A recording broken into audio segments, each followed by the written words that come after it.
Kəbə hətta müşriklərin vaxtında Kəbəni qoruyurdular, qoymurdular heç kəsi. Hər adam girsin. O ki qaldı Əli ibn Əbi Talib radiyallahu anh'ın anası Fatimə girsin orada uşaq doğsun. Əl-Mustədrək alə-Səhiheyn kitabı, Hakim Nişapurinin kitabı, Dirasa və Təhqiq Mustafa Abdülqadir Əta, 3-cü cild, Darul Kutub el-İlmiyyə tərəfindən çap olunan nüsxədə səhifə 550, hədisin rəqəmi 6044. Deyir ki, وَقَدْ تَوَاتَرَتِ الْأَخْبَارُ أَنَّ فَاطِمَةَ بِنْتَ أَسَدْ سَلَامُ اللّٰهِ عَلَيْهَا وَلَدَتْ أَمِيرَ الْمُؤْمِنِينَ عَلِيَّ بْنَ أَبِي طَالِبٍ كَرَّمَ اللّٰهُ وَجْهَهُ فِي جَوْفِ الْكَعْبَةِ. Xəbərlər təvatür həddə gəlib çatıb. Təvatür bir həddir ki, o qədər çox insan nəql edib ki, artıq yalana yer yoxdur. Təvatür həddə əxbar, xəbərlər yayılıb ki, İmam Əlinin anası aleyhissalam İmam Əlini Kəbədə dünyaya gətirib. Təlxisdə Şəmsüddin Zəhəbinin rəyini gətiriblər, o da bunu zəif hesab etmir. Şəmsüddin Zəhəbi zəifdir, uydurmadır demir.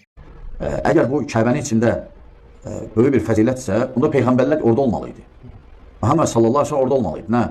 Yəni Əli Muhammed sallallahu aleyhi ve sellemdən üstün deməyə. Siz ki deyirsiniz ki, Kəbədə dünyaya gəlmək fəzilətsə peyğəmbərlər Kəbədə dünyaya gələrdi.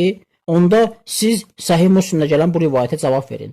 Səhih Müslim kitabına müraciət edirik. Darut Hibə tərəfindən çap olunan nüsxə Faryabinin təhqiqi səhifə 843. Hədisin rəqəmi 1763. Burada deyir ki, Peyğəmbər sallallahu aleyhi və səlləm əsirləri tuturlar döyüşdə və Ömər təklif verir ki, bunların boynunu vuraq. Peyğəmbər razılaşmır. Sonra Ömər gəlir, görür ki, Peyğəmbər və Əbu Bəkir ağlayır. Səbəbini soruşanda məlum olur ki, sən demə Ömərin sözünə qulaq asmayıblar.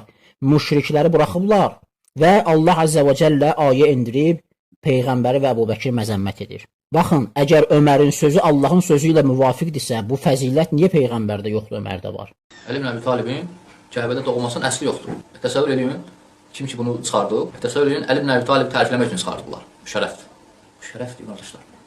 Əli ibn Əbi Talib doğulanda, Əli ibn Əbi Talibdə o vaxt Kəbə sağı, solu, üstü, altı, çölü bütünlə dolu idi. Bundan əlavə, Peyğəmbər sallallahu aleyhi ve sellem heyizli qadına tavaf eləməyi nəhi, qadağan edib. Sən demək istəyirsən ki, insan anadan olanda anası, qadın nə halda olur? Qan axır, nifas və s. Kəbənin içində.